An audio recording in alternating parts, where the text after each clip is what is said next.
Hi,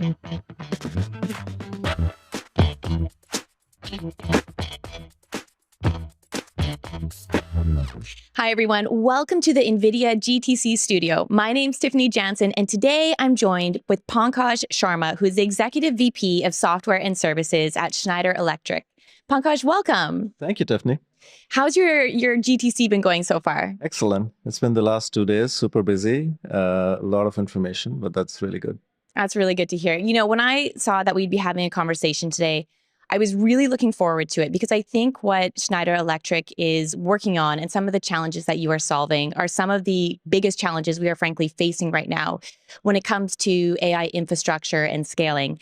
And on that note, we are seeing incredible momentum around AI factories. We're seeing a ton of them starting to pop up. But in order for them to be successful, they need a ton of power. Can you share with me a little bit about some of the challenges and also opportunities that brings?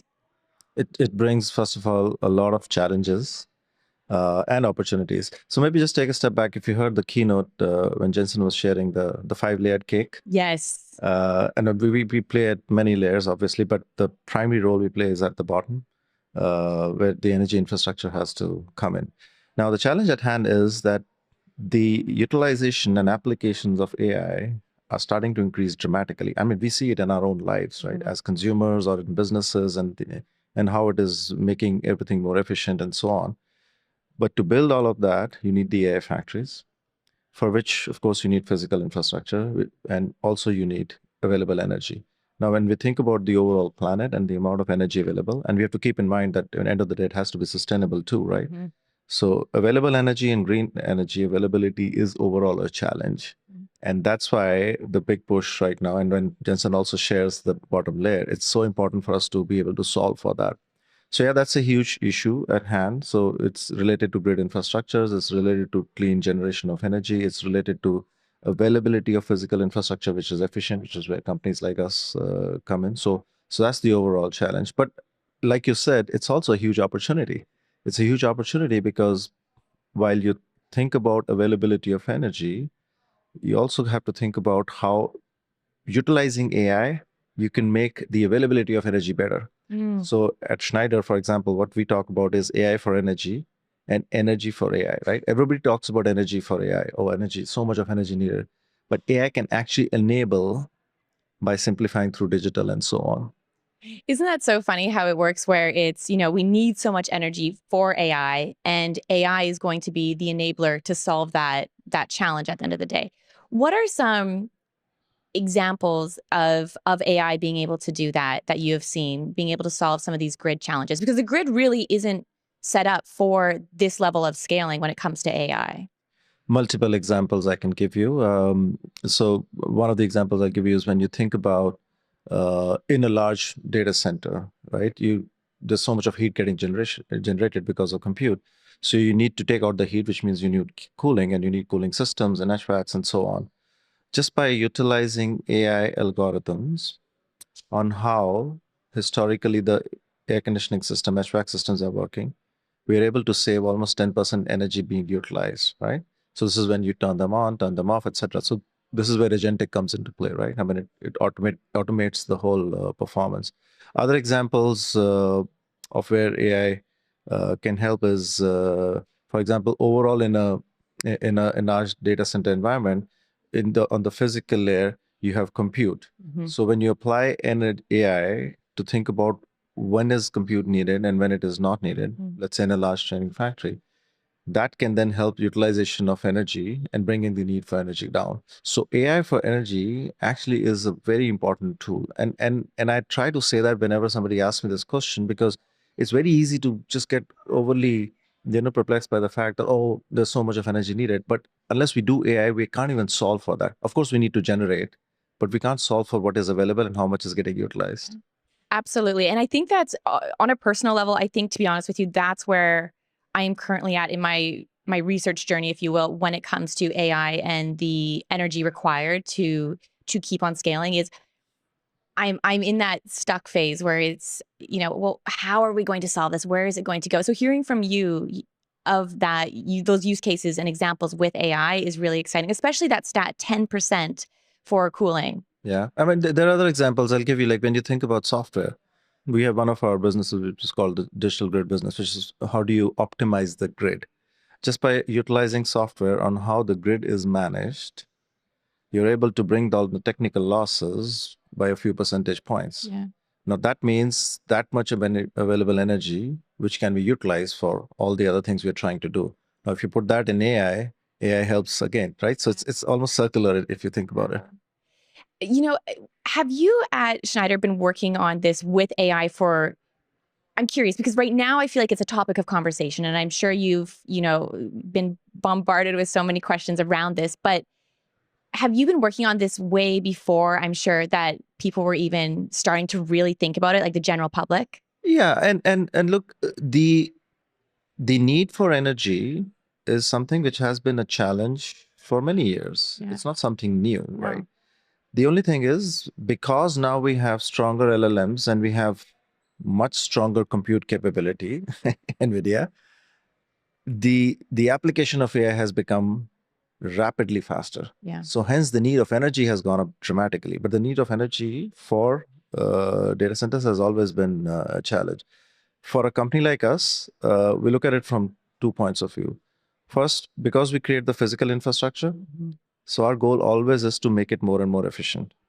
And efficiency then helps. Efficiency is through design of the product, but efficiency is also through digital, which is how you manage those parts, the entire digital part, the software part of it. So we've always, as a company, been working on bringing out those kind of technologies so that the input energy which is going into a data center and how much is actually getting utilized by compute, you try to reduce that gap dramatically. So that's been an effort of Schneider Electric for a very long time. We've also been focused on thinking about how you utilize that in a sustainable fashion. It's just that today, with the demand going up so much, everything needs to be accelerated, right? So Yeah. it's not just accelerated compute, it's accelerated generation of energy, it's accelerated infrastructure which is needed, it's accelerated digital, which is all softwares which are going to make it easier. So all of that has to be accelerated.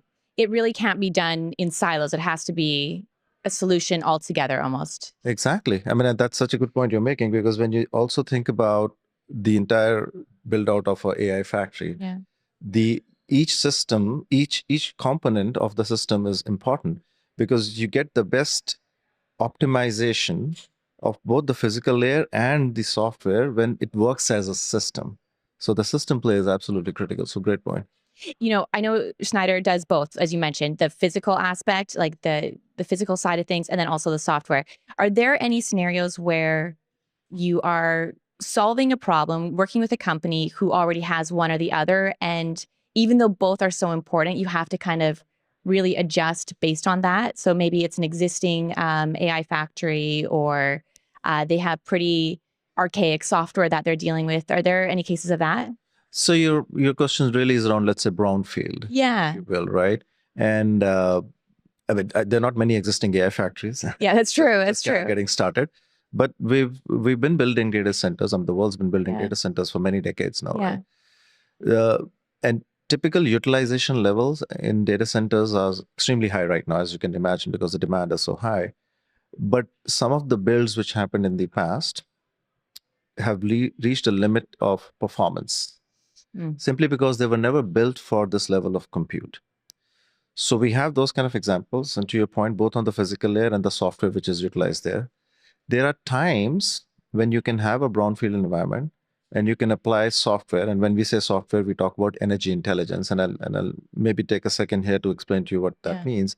Energy intelligence is where, when you have performance data of data centers, as one example, and any other application for that matter, for the longest period of time, for decades, you utilize that data and then put AI on top of the data with the help of software, come up with insights, which you can either be AI augmented or AI native, more so AI native now, when you heard that as a conversation, so that those insights can help improve the performance of the physical layer, right? Now, in a brownfield environment, sometimes with energy intelligence, this can be done. Yeah. The challenge always is, if it is a much older environment, the physical layer is not digital. Yes. So either you attach something like an appliance on the physical layer to make it digital to be able to gather the data and perform what I said as energy intelligence, or you really need to swipe it out. So it's a whole process. Like as a company, we do that for our customers. First of all, we have ourselves been building data centers for our customers for many decades now, right? So we work with them to think about their physical layer and do a complete asset analysis, etc. Try to bring in digital software, etc., to simplify.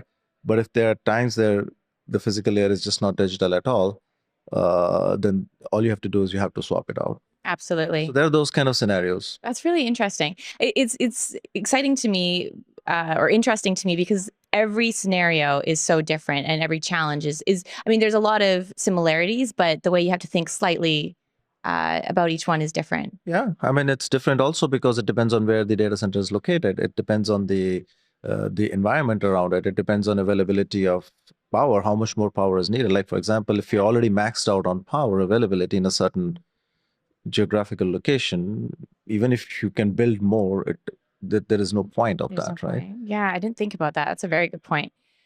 Why is it important? We kind of spoke about this earlier, but why is it important to manage all of these systems together for AI factories? Can you expand on that a bit more? Yeah, when you think about an AI factory and when you think about everything that goes into the physical layer, so first of all, you have energy coming in, and even in an AI factory, which by the way is some of the most, let's say, well utilized environments, also because there's a lot of training which is happening in those AI factories, right? So it's kind of similar type of loads, right?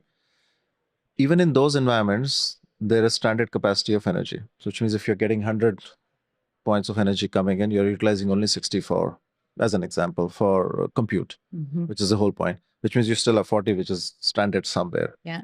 So that's one example. Then what do you do to make it better? So this is where software, AI, energy intelligence kind of things come into play. The second point is when you think about the physical layer there, so you have different parts of physical layer. So you have the power infrastructure, you have the cooling infrastructure, you have cabling, you have data, you have all of those things, right? So each one of them individually has to be the most efficient, but collectively is where the handovers happen. So as an example, the amount of compute getting generated leads to the utilization of the power infrastructure.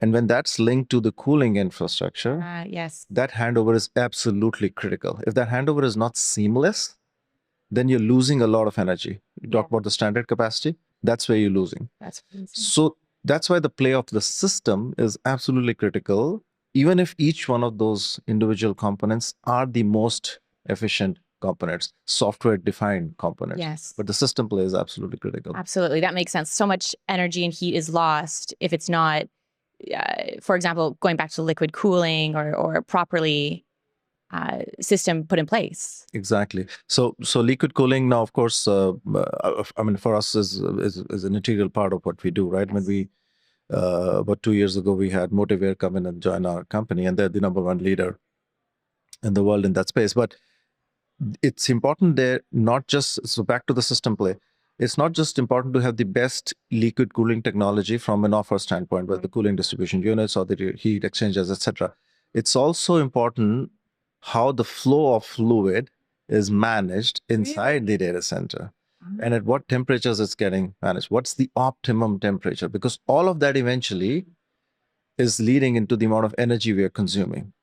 And if you're wasting energy when you're consuming it, then that's something which makes it inefficient. And again, we're talking about the fact we need more and more and more and more energy, right? Absolutely. That's such a good point. I never thought of it from that perspective, especially around with liquid cooling. I'm like, oh, liquid cooling, it's going to solve so many problems, but there's so much more that goes into it. Even the way it's flowing, the way it's set up, if it's not done properly, then wasting energy. Exactly.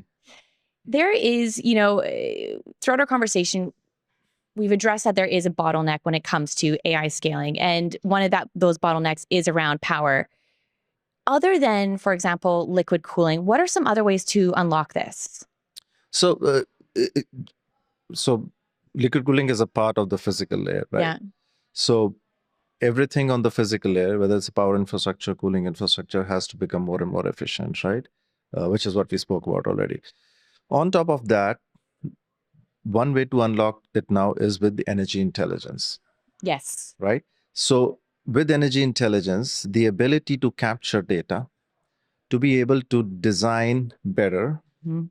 We talk a lot about SimReady in this conference. I mean, with NVIDIA, there's a reason for that, right? Yes. Because everything which you put in, if it is simulation ready, SimReady is simulation ready, then it's able to do the digital twin, where even before building the AI factory, you have a design which is the most optimum design, right? Exactly. So that's why this entire energy intelligence layer comes into play.